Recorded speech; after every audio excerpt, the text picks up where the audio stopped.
I got one of the gurus with me today. And if you're a sports marketing, sports business, if you have interest in that kind of stuff, this is the guru. This is a guy doing this way longer than me.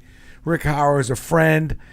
The Sports Business Handbook, he covered it all in here. We're going to figure out what's behind it. But if you actually want to learn a lot more about sports business, it's probably a good book to pick up right out of the gate. You can get a really good one-on-one vision. Good to see you, Rick. Hey, so we haven't. I was going to tell you, we CNBC. Yeah, NBC. You were doing everywhere. Sports business shows before they were done with the leather helmets on.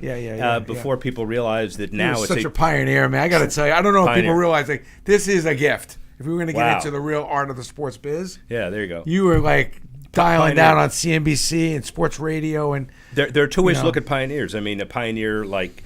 Maybe I'm a John Glenn pioneer as opposed to one of those guys that blew his spaceship up, okay? But so, the sports business, as we know, $1 trillion, $1.3 trillion. When I was in law school, I bamboozled a professor into allowing me to write a thesis on hockey fighting, and I was at Harvard, and his comment was, well, we're Harvard Law School. We don't do sports business. We don't do sports law. There's no such thing. And the little story, by the way, was that John Roberts, who's the Chief Justice, my roommate, was my squash coach. So the dean, egotistical, 80 years old, said, you don't play squash, easy picking. So here's my deal. If I win, then you're going to give me a hall pass, and I'm going to go to all the stadiums and get a survey stuff for the next 3 years and write a thesis, and you're going to sanction it, but it's sports, and that's the way it's going to happen. You wrote a thesis on hockey, the excessive violence in the criminal law, and I did it when I was 23 years old. And Harvard, there was the first thesis ever at the law school. And I tell this story because you'd appreciate it, because you and I are both old enough to understand how hard it is to break into a business when there was no such business at that time. So, and if he won, suck it up and be a normal student, get bored, and be a lawyer like everybody else is. He was 80 years old, and I won, and John Roberts was my coach, and that defined the business of sports law and sports business. It's in the book, by the way, but that was 50 years ago. And you've seen sports business come, go, and you're there really in the early stages when almost IMG, Mark McCormick, another pioneer. Why did you write this book? Who's this book for? Yeah, well, it's for people who are breaking into the industry. It's for people who want to impress their friends at the water cooler. It's people who want to know a little bit more about the business. And the way it did it was a snowball. Paul Tagliabue was the first commitment, and he said, why don't you write a little bit about stuff? And I said, yeah, help me with this. And he said, I'm not going to help you write the book, but I'm going to write a chapter. And then he wrote a chapter, and then because he did, Donald Dell did. And another pioneer from ProServe Advantage. Jerry Colangelo then another pioneer. Did, and then Steve Ross did, and then Don Garber did, and Gary Bettman did. Commissioner and when you look MLS. At luminaries. There's all chapters in the book. All chapters in the book, and luminaries in this business, like Brandon Steiner, who is the king of memorabilia. Brandon's in here, and by the way, the thing about the book, I did do a chapter in the book. You did do a chapter. I thought it was fun. It was fun. It's a fun foray, but when you look at it, everybody's got their own perspective. And I said, write whatever you want to write about advice for kids, define what the biggest moments are in the 50 years of the sports business, and tell us what the business is going to look like 50 years from now. So this is the first book that ever did that, 50-year anniversary. We're at kind of the point where the first 50 years, $1 trillion, and then the next step. But when you think about all the people in the book, I'm heartened. Most of the money goes to Special Olympics, covers administrative costs. Not making a lot of money out of it, but it's a legacy more book. Of a charity. By the way, if you have a question for Rick, we're going to do a little Q&A because I know you're out there, and I know we get a lot of sports business, entrepreneur questions. We're going to take your questions. Just click right below. And by the way, some great questions. Always get gift cards and everything else. Cool. What's the biggest surprise? I mean, you've been doing this so long, and I have my own answer to this, but what's the biggest surprise you've seen knowing what you know now, but you never saw back then?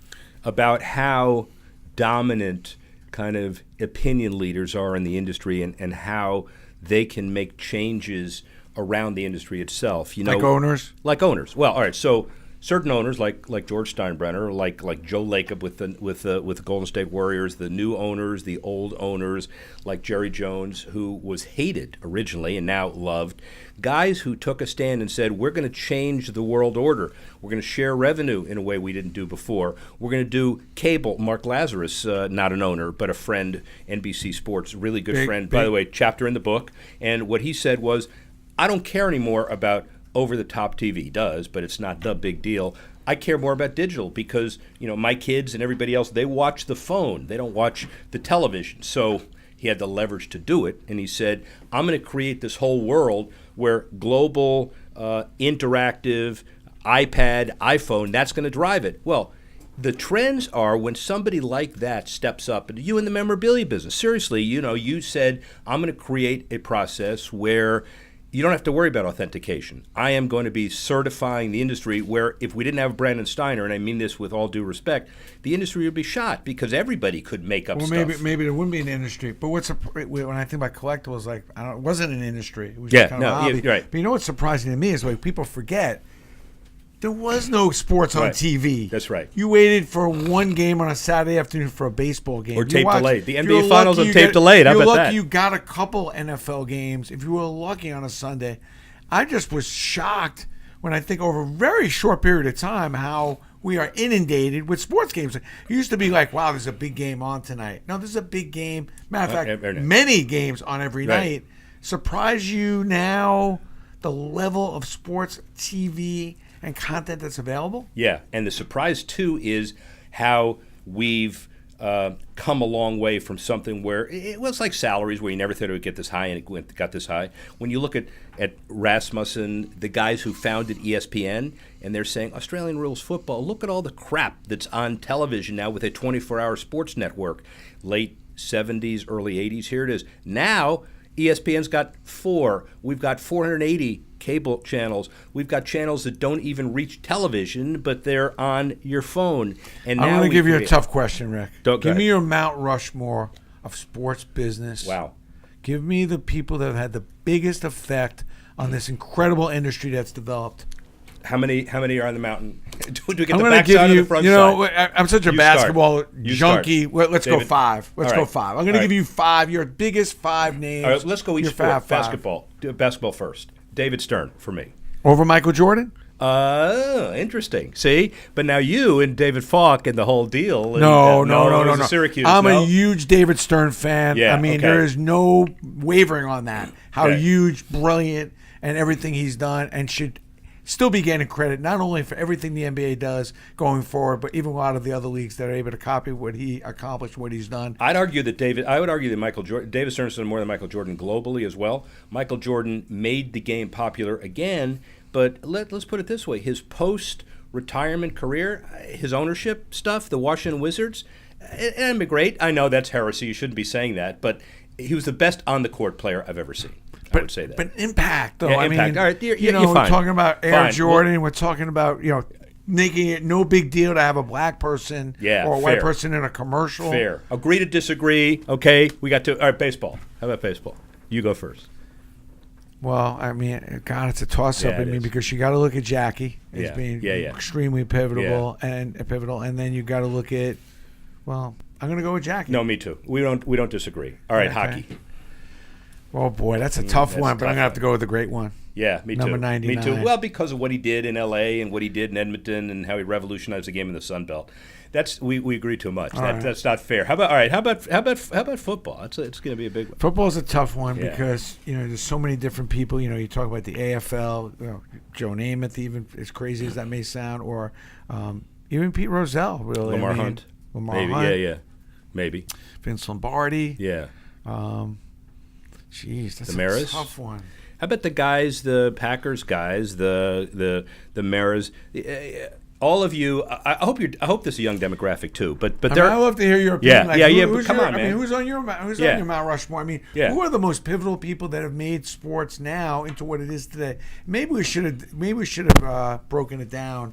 Your Mount Rushmore of players that have had off the field impact, and then your businessmen. Well, and by the way, businesswomen. And we'll do it again. Yeah. But one of the things that's really cool in the book is that we asked each of the contributors to give us their top 50 sports business moments because of the impact from their perspective. So, for example, Paul Tagliabue, commissioner of the NFL. What was that? One of his was the first time the NFL was ever televised Super Bowl in Uganda. Well, why? Well, because it established the Super Bowl as a global television process. When was that? Remember? 81, 82. When was the first time the Super Bowl was even on national TV? 67, the first one. But remember, the first one was NBC and CBS had it simultaneously. The ads were $3,500 a piece, and you could turn it on. You had it on both networks.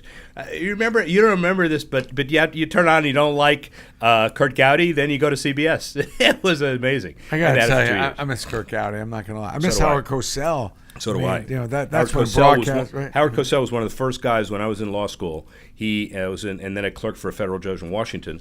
He heard me speak at some thing, and he said, "Hey, I can't do his accent." But we had lunch every 2 weeks. Howard I used Cosell. to call Howard at ABC, and he'd pick up the phone, and I would just try to come up with like opportunities. Yeah, but you and I are kindred spirits because we would be, just look. I don't care if you're famous or not. I want to talk to you. Sit down. I want to talk to you. So I would just do anything I could to try to figure out a gig for. Also, Marty Glickman was another one. Marty Glickman was great. Marty, I bring him up to the to Kushner's and do like Q&As and Oh man, he was brilliant. Just spent a couple hours in the car with him. The stuff that was just they had seen. How do you think the business has changed in the last 50 years? What's the one big thing from your perspective? Well, I think the biggest thing as of late is the women involvement. The women involvement as far as their ability, their interest in not only playing sports but watching men's sports, the buying power. I mean, I can't believe how many women I see at a professional game, and they're not with men, and they're not looking to meet men. They're with their girlfriends, and believe me, they're talking the game. Like, I'm like, whoa. I mean, schooling me, like, did you see that curveball? I'm like, whoa.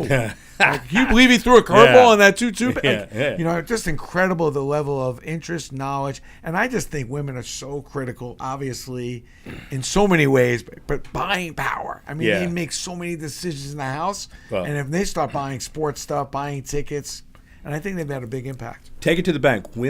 Statistically, women make 128% of all the buying decisions. At least in my house, way over 100%, right? And more. And the bottom line too is, I think it probably used to be in your business maybe that the woman would buy some special thing for a birthday or a Christmas present for their husband. Not so now. I mean, they're buying stuff because they're in the business. I would say the best decision I ever made was marrying my wife. Yeah, probably the last decision I made, and it's just ironic. Like now, the one thing that was kind of like this male skewed thing. Because I remember when I first got in the business in the early '90s, we were doing like football 101, basketball 101. We'd have a former player come and be a whole audience of women explain how the rules go. Like that would be insulting now. Very insulting. It would be insulting. Like women were like, "What?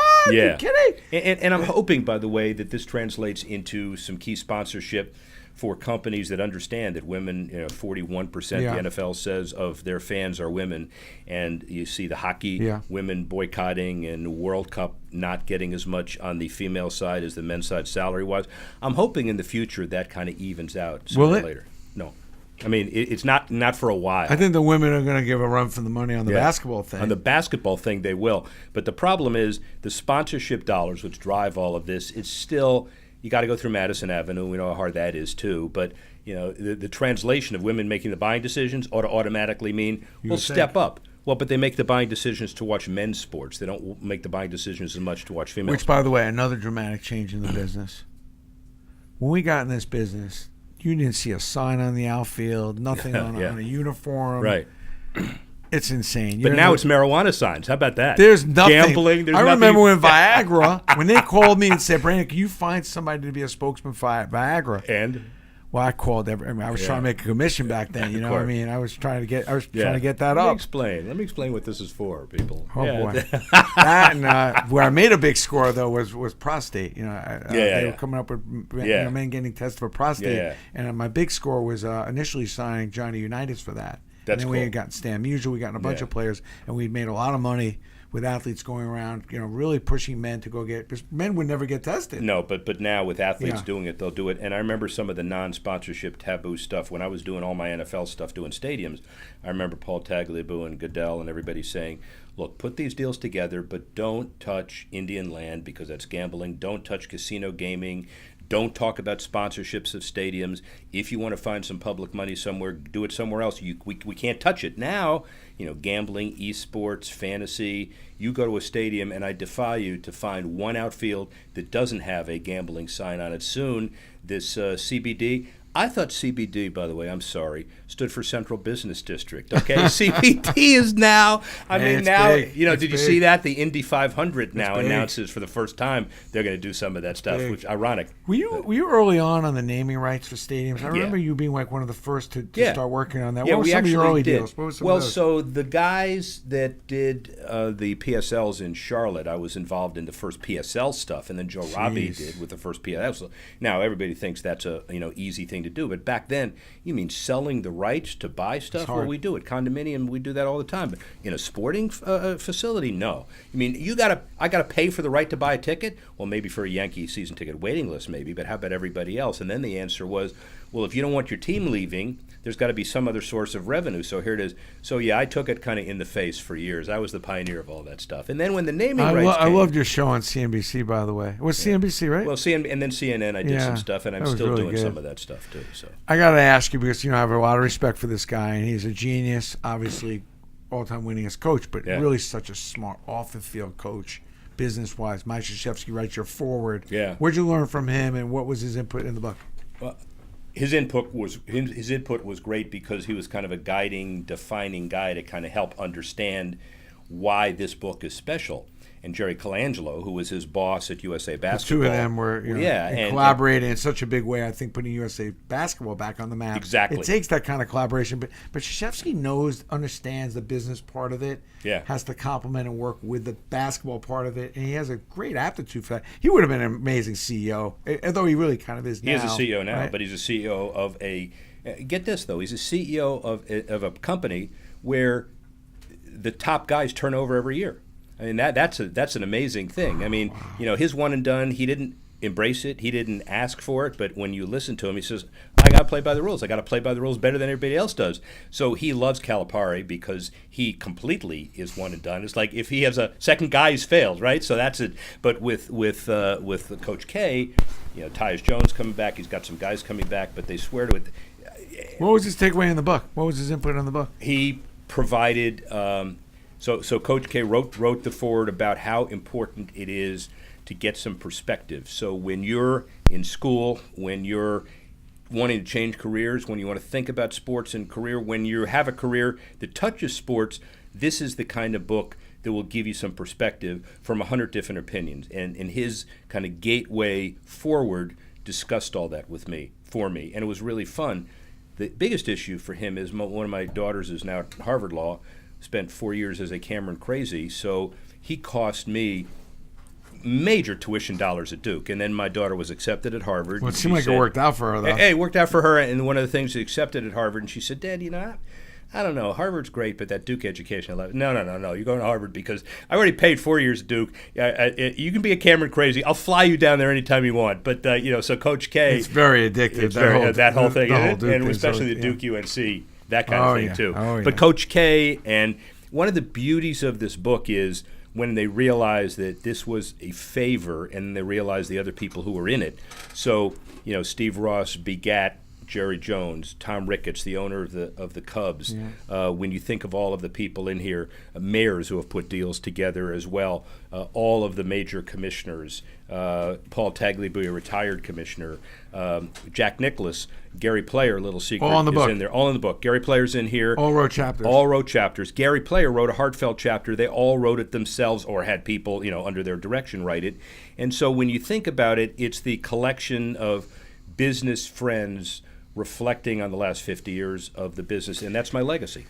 If you're a business student, love sports business, or in business and kind of want to see a little bit of where sports business is coming from in a very wide direction, is a must book to get. I mean, Rick is first, if you ever read his case studies, they're amazing. You have a question for Rick? We're going to start doing a little Q&A. Drew, you're on with Rick Horrow here. Got to pick up this book. This is a no-brainer. If your kid is in sports management or you're into sports business, this is a no-brainer. I'm going home tonight. I'm plowing through this book. There you go. It seems like an easy read, though. Easy read, yeah. Yeah. Couple questions for Rick. A couple questions about expansion in MLB. Scott asks particularly about Charlotte, but Gregory asks just about where you think the teams might expand into. Well, two-part question there. I mean, one is where do the teams ultimately go? You got to solve Oakland and you got to solve Tampa, and before they expand, they've got two stadium situations. Expansion is all about creating a supply that is one less than demand. Every league wants to have one city out there that's everybody's stalking horse. And so Charlotte might be interesting, but Vegas. remember, they've got teams. Vegas, as a baseball city, would have been great years ago. Now with the Raiders in and the Knights in, I don't know if they can handle 3, but that's possible. Monterrey, Mexico, a dark horse. Take a look at that. Austin, Texas is Austin, a dark horse, Texas, too. dark horse, too. But I don't agree with you on the Tampa thing. I think Tampa's got enough money coming in on their TV end of it. Yeah. But the question is, can they revamp that stadium? That's the thing. But Yeah. money in the TV is great. So, and plus the central fund in baseball, by the way, reimburses them, so they're going to be all right. But it's hard to have a team that's playing really well and they average 5,000 people a game, Right. against the Yankees. And that's the thing you don't realize also with the Marlins. Like they're Yeah, I getting know. heavy-duty luxury tax money. That's right. I mean, they're getting the most out of every team. Yeah, and by the way, the other owners don't particularly care for that. Oh no, either. that will not happen in the next collective No, bargaining agreement. totally That's going to agree. get tossed in Totally agree. like that. But that's very smart on the Marlins' part to Yeah. know they're getting that kind of money. So, and they are going to get. Well, there was this Quite a guy bit. who used to play for the Yankees. I forgot his name. He's now the owner. What's his name? I don't remember. Yeah, We are you don't selective remember. ignorance. Yankees. By the way, I'm a Miami fan. I helped bring baseball to Miami, and But he's a smart guy. You can have though, him. You and can have him. Though. Go take him. But that's the sleep. Well, he's not too popular down there now. No, but, he's not. But that is the sleeper part that people don't see as he's evolving and developing a young. Yeah. Obviously developing a whole Right. nucleus for a new franchise in a lot of ways. Not easy to do. Got to give him a lot of credit. He's got balls to do that. Yeah, he does. But you Can don't you realize. say balls on a Facebook? No question. You say whatever you want. Okay. Shit, whatever. Right, yeah, But my fine. wife gets Yeah. upset when I say bullshit.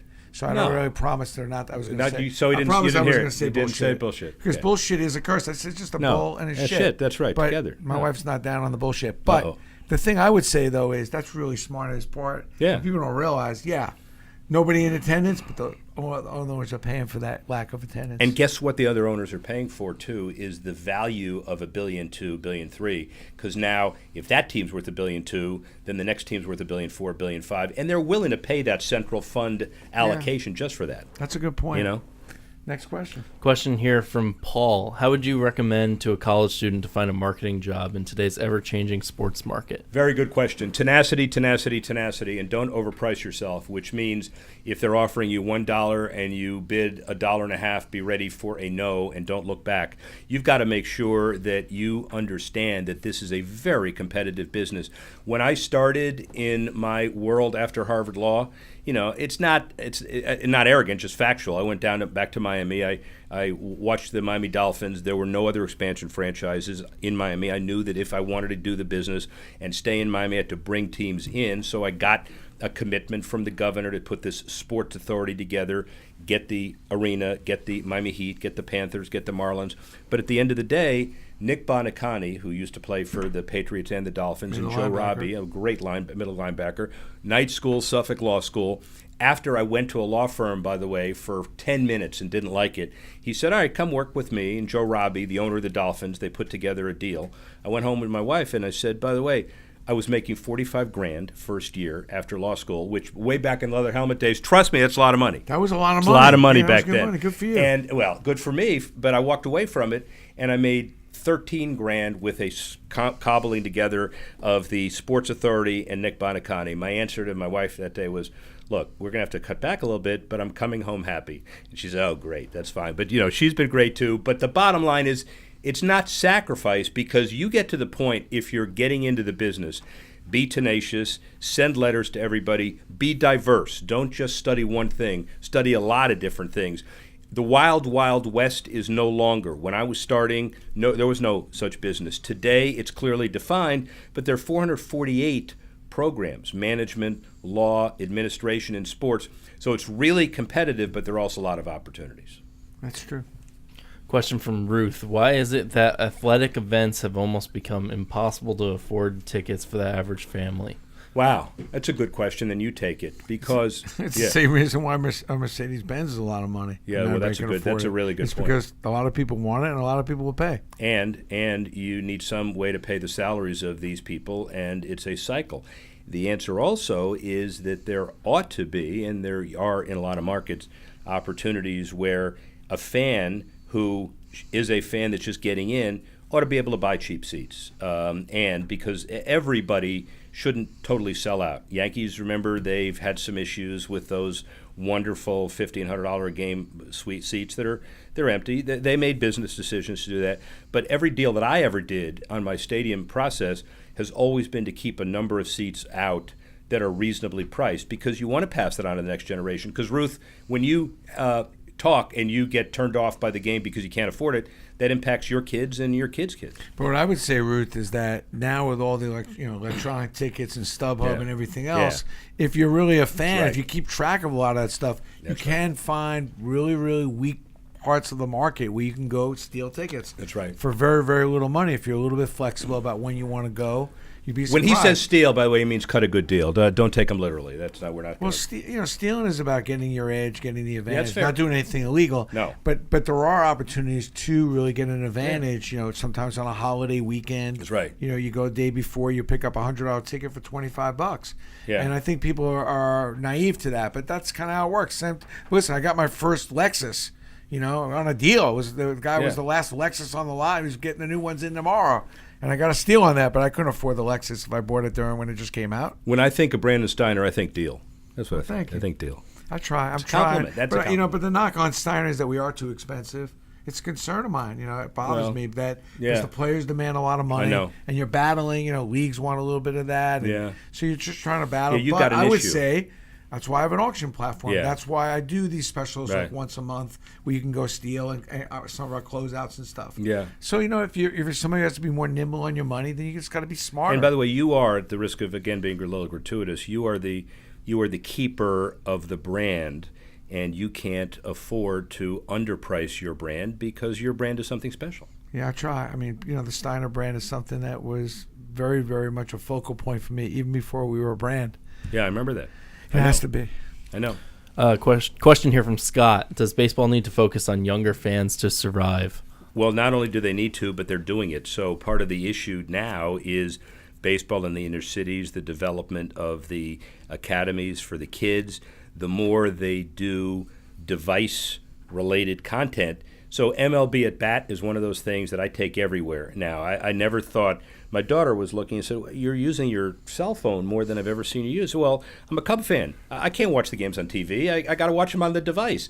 Well, I'm the oldest guy probably who's watching that stuff because there's a whole generation of kids who are now understanding this 4-minute content. The games can now be reduced where if you want to see the whole game, you can watch it in 12 minutes. I mean, love the NBA, the last two. Isn't that great? Yeah. It's all good. Adam Silver's another rock star, by the way. Yeah. No, he is a rock star. He's another one of those. And prepared by David Stern. And I think it says a lot about when you leave your situation, how you leave it, and who takes his place says a lot about you. And you got to be able to prepare for it. Now, Bill Daley probably with Gary Bettman, and you have a lot of guys. Roger with Paul Tagliabue. Everybody has had an internal guy who they've groomed. But do you feel like the NHL is on the right track now? Looking back, I feel like the ESPN thing was probably the biggest miss. Like I feel like I don't watch the playoff games. I don't see them. No. And the marketing of the game is just not Bettman's thing. The NBA, the NBC deal has become better. Better. And one of the things this year is it's a curse of the small market. So, if Raleigh or Columbus had gotten into the finals, you still might have St. Louis and Boston. Now, I remember the Bobby Orr, the original 6 expansion thing. Yeah, it's exactly right. You and I remember that. And people in St. Louis and Boston may remember that. But not a whole lot of people know exactly what we're talking about right now. But 67? That's going to be a great series. Yeah, it's going to be a great series, classic, no matter what. Nothing like the old original 6s. But I worry about hockey because it's such a great sport. Playoff hockey's so good, but yet you rarely see these guys PR. You rarely see features on them. Right. And then, that's where you miss an ESPN or even a Turner or those kind of, because they do the features, they do the studio shows, and you don't see that. No, I agree. Let me see those coming around. You watch the Sunday games, but, you compete against a lot of other stuff on a Sunday in the spring and summer. I know. And NBC is doing a really good job of promoting it back into the Olympics. One of the things that he's between a rock and a hard place on, Gary Bettman, is that the Olympics are in another time zone again, and so the players want to play for their countries, but the owners are saying, we can't really take 2 weeks out of our schedule and just stop it. So it's a difficult decision. Just leave it at that. What do you think is going to happen? I think that he's going to, because it's China again this year, I think he's going to sit it out again, and I think he's going to realize it's another cloud. But he's not going to have to deal with that for a while because the next 10 Olympics are going to be back in our time zone. Yeah, I agree with that. Yeah. Such a great sport, though.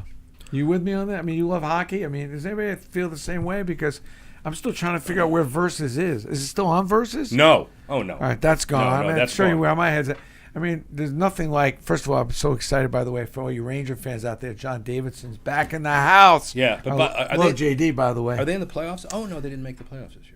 Did the Knicks? Oh, the Knicks didn't make the playoffs. No, New York teams suck. Yeah, It's been a really, but the good news is, Wrap it up. if you look at the great adversities in your life, they usually are the instigators and the inspiration of change that will spiral into greatness. And look, that's where we're going. The Knicks are about to spiral into greatness. Wow. The Giants and Jets, imagine both football teams are playing amazing football led by Eli Manning. Yeah. Imagine Oh, wow. a Jet-Giant game that's meaningful. Sounds delusional, nothing in this water. How about a homer, ladies and gentlemen? And that magic transformation with the Knicks. Oh, it hasn't happened yet. When does that happen? When does that magic transformation with the Knicks happen? It's going to happen July 1, baby. We're going to get those two hot free agents. We are, huh? Okay, Yeah. we'll see. We'll see what happens. I think Zion Williamson keeps Davis in New Orleans because I think. Really? I do. What that means is that becomes an interesting brand, and it may be that He'd Davis be foolish to leave. Yeah, well, now he'd be foolish to leave. Yeah. That's right. So have you done? You haven't. I guess officially, if you have a Zion Williamson, you couldn't talk about it until after the draft, or No, I could. I don't have him. You don't We're have trying him? to figure out who his agent is. Anybody out there know his Zion? Yeah, I mean, no. who's his agent? Well, I there's heard Rock Nation, but then I've heard different people. I heard Rock Nation was talking to him. Yeah. I don't think that's true, but he's got 6, sneaker deals out there that he's leveraging one against As another. he should, man. He's going to be a rock star. I He's know. going to be amazing. And the idea of taking that shoe and then deliberately blowing it up and being out a couple of weeks, that was brilliant. That's a smart move, right? But he's what I like about him is how much people rave about him off the court as a human being, as a person, Yeah. and he has a sense of the importance of community, Yeah, he does. being gratefulness, And he's that got smile. a lot of stuff that a lot of kids his age don't usually have. That smile is a Magic Johnson smile. Yeah, as well. you're right. Yeah. He's very Magic-like. Yeah. By the way, my favorite player of all time, Magic Johnson. Yours? Yeah, Michael Jordan. I knocked him earlier, but because I was Bulls fan growing up, and you knew when he touched the ball it was over. That's your guy you're going to take if you get to take one guy with you somewhere to go play with, whatever. You're taking Michael. I'm taking Magic. Yeah, Michael. I'm taking Magic. You know why I'm taking Magic, by the way? Over Michael? Because he could play more than one position. He can play all 5. Yeah, right. Let's give him credit where it's due. And he true. can coach. Yeah. And he can ultimately be the owner too. I don't need an owner. Right. I don't need a GM. I don't need a coach. And I can let him play all 5 positions. And by the way, pretty darn good businessman. Exactly. As well. He's the best package I've seen, and he's a good person. Yeah. Oh, The guy does more for charity so and you're- not shy of talking about making a difference out there for blacks, his Yeah. theaters, minorities. Yeah, urban development. I got to tell you, he's the best thing I've seen. But we heard half hour ago we heard he was on. So Michael Jordan was on Mount Rushmore. Now you're going to carve his face off and put Magic's on, or is there a front and a back of Mount Rushmore? I was going to throw up the Magic Bird thing as a possibility of that combination changing the effect of kind of the way the NBA was about to go. Interesting. But Michael Jordan was just too impactful for too many years, and not only changing sports, but changing sports licensing. Yeah. He changed the trading card business at that point, licensing, clothing, apparel. I mean, he just too big. And then the game. I mean, what game was he was playing that you didn't want to watch? No, I agree. By the way, Magic Bird, I know we're getting old, but you realize it's 40 years since that Indiana State, Michigan State? It's 40 years, man. I'm just Did you telling watch that game? Was it even on TV? It was on black and white. I couldn't. It's crazy. I had to turn the hamster. I have to remind myself how good Bird was. Yeah. But it's just amazing how sometimes the stars are aligned to have those guys play against each other so often. I know. And I got to watch a couple finals with the two of them. It's just amazing. A couple more questions. Got a By the way, I know we're rattling off a whole bunch of business stuff, but this is a really good, influential, really inspirational book. You'll get By a the way, lot out of this. one other thing is a shameless promotion. We're doing a tour, and that's one of the things I'm talking to the boss about. Over the next 3 years, we're going to go to 30 cities all across North America, and we're going to have some of our contributors as part of our panels at stadiums, like we've already got commitments in New York and in Houston and Washington, and we're going to take Zach Leonsis and Ted, his dad. Oh, cool. We're going to put an event at Capital One Arena, and we're going to have Paul Tagliabue and Donald Dell, Washington-based people, there for a panel before a game, and we're going to invite the public, and we're going to see what we're going to do. And we've got to elevate it to a marketing position. So you and I are going to have a conversation. But over the next 3 years, that's what we're planning to do. I assume you're picking this book up on Amazon, or is there a website? Yeah, it's mascotbooks.com and Amazon. Mascotbooks.com. Paul Tagliabue, like, people have a mixed review on his. What's his legacy? What's his significance? I think his legacy is impact on the league. I think it's stability. Pete Rozelle was sizzle. Paul Tagliabue is stability.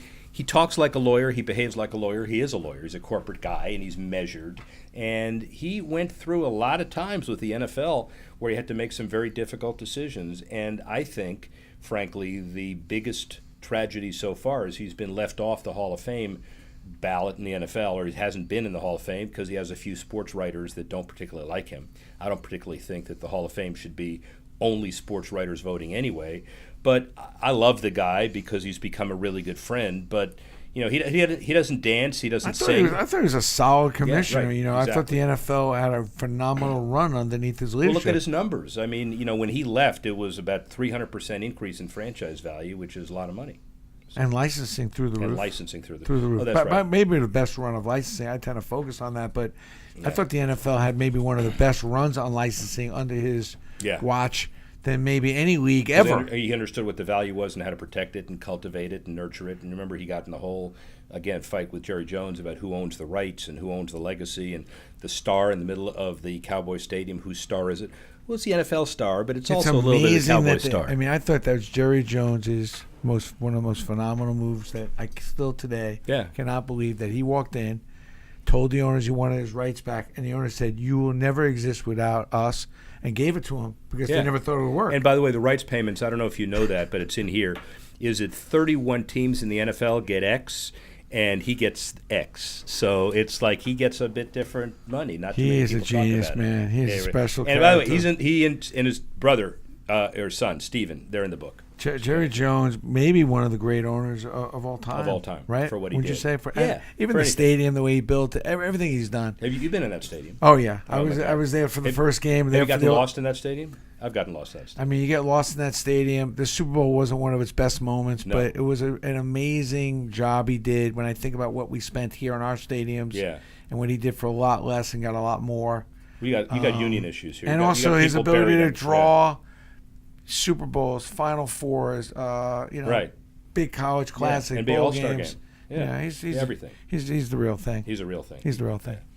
All right, we got two more great questions here. First one's from Keith. If you two fellas could combine to purchase any team in any league, what team would it be and why? Wow, but that's not fair because he's gonna say the Yankees. I mean, it's obvious, right? Well, there's no question. Well, if you want to make money anyway, but let's move the Yankees aside. All right, because obviously an elite brand that really deserves no comparison to any other brand. No. And it's been Steinerized already. So, the Yankees, you already know it's got a good deal. I've had a small, fractional, minuscule impact on what the Yankee brand is, but I'm happy to be a sliver of it. Yeah, but move on. Next. But that's just, you got to give George Steinbrenner and the Yankees, it's a pretty good management team over there. Yeah. That doesn't happen by accident, but let's move away from that. Yeah. What would you want to buy? I'd want to buy the Chicago Bulls. They're a favorite team of mine. The NBA is going to go through a next value proposition when they figure out how to work out their global rights. One of the problems is 2022 is when all the TV deals get redone. But I think the NBA, because they're going to be able to do these global deals, are going to be much higher. And I'm a Bulls fan, so I want the team in Chicago that currently sucks. So you think he could probably get, as you would say, a steal, and then bring back Michael Jordan to have him sell his interest in the Charlotte Hornets, and he becomes the co-owner of the Bulls. It seems like that's where he belongs. Yeah. I would go and do two things. I would go and probably buy the Mets because Don't you have a non-compete? Oh no, sorry. And Yeah, so we we're put him moving the aside. Yankees aside We put just him because aside. it's such an upside. We put him, yeah. And I That's would true. just do so many things Yeah. better and differently than Well, what they're Ponce, doing. are you listening?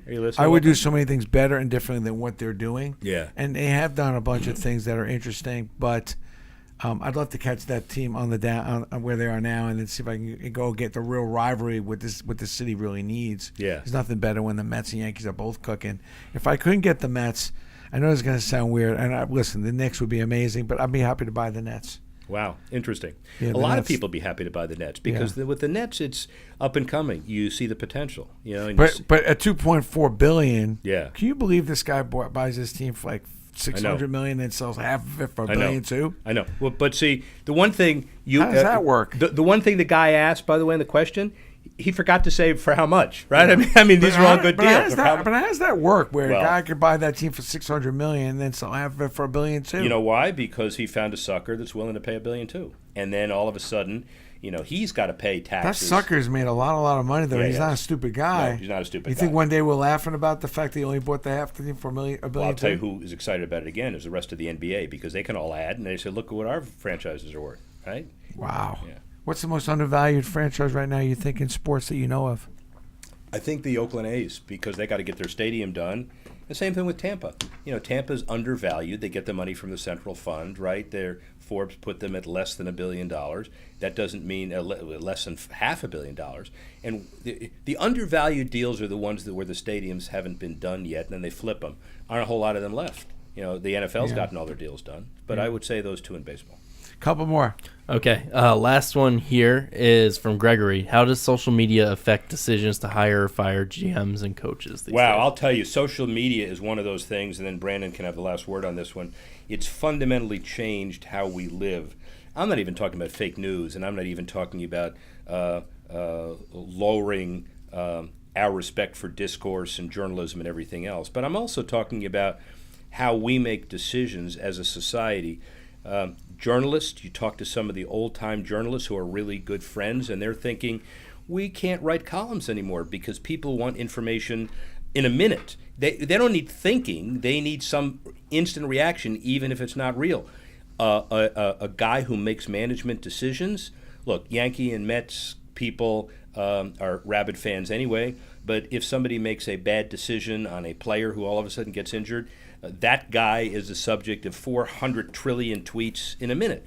And you got to have thicker skin. And I'm assuming that owners have to be a little more reserved because the feedback comes in a matter of minutes, not days or weeks. And it comes hard and often and Hard big. and often. It's Yeah. scary. Yeah. I think the social media also has a big impact because the players have a more crisp voice to say exactly what they meant, which in the past has been a little bit cloudy, where not Interesting. always what they said was what gets written. It's Yeah. taken out of context, and players have a very, very a huge platform now to talk about what they want to talk about when they want to talk about it. I give them a lot of credit for that because I think overall, knowing what I've known over all these years, they handle it pretty well. I think generally Yeah, you they know? do because the media wants to bottom fish the guys that make the mistakes. Yeah. But that's only 0.0001%, they've done a right? good job, And the Players players. Tribune and all Yeah. those companies where you actually can Yeah. write that stuff and think about that stuff. But I like what the players are putting out themselves. Yeah. We have a lot of really intelligent athletes out there, and as long as we have people who protect those brands, it's going to be really good. And I'm honored to be here with a guy who has done an amazing job at protecting you. your brand. And I Love your book. I'd love to call you a friend. Thanks. To close, tell me one thing tell me a little futuristic thing. We used to watch the Jets and say, wow, now imagine, we're looking at phones and Yeah. we're talking to each other. I could see you. But tell me what's going to happen in sports 10, 20 years from now that will blow us away. I think 20 years from now, we're going to have international events. And I'm not saying the NFL is going to expand to London. That's too simplistic. But I'm going to say that, the NBA is such an international league. We're going to have events or games that just transcend North America. We are going to have one big interconnected globe where every young, middle-aged, and old fan can watch a game on a device. If he wants to go back to his cobwebs, he can watch it on TV. If he wants to see a snippet of it, he can watch it immediately. And the world 20 years from now is totally different than it is today. But Players are going to still want more money. Owners are going to still sell their franchises for a lot more than they bought them for.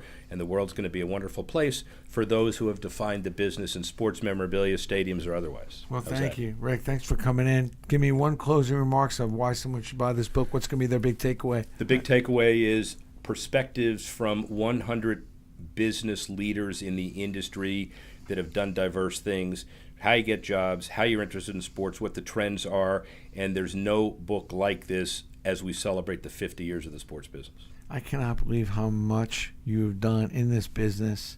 Trendsetter. Thanks for coming on board. He'll answer your questions if we haven't gotten them all, so don't hesitate. Fire away, and we'll go on Facebook later, try to answer. Don't pick up this book. Don't do it. Pick up 3 copies. One for you, one for a friend, and one for somebody who really needs to know a lot more about sports business, but they don't even know it. Pick it up. Good Father's Day gift. Good gift for grads. Good gift for somebody who's in sports business in school. Great book. Have a great day, everybody. Talk to you soon.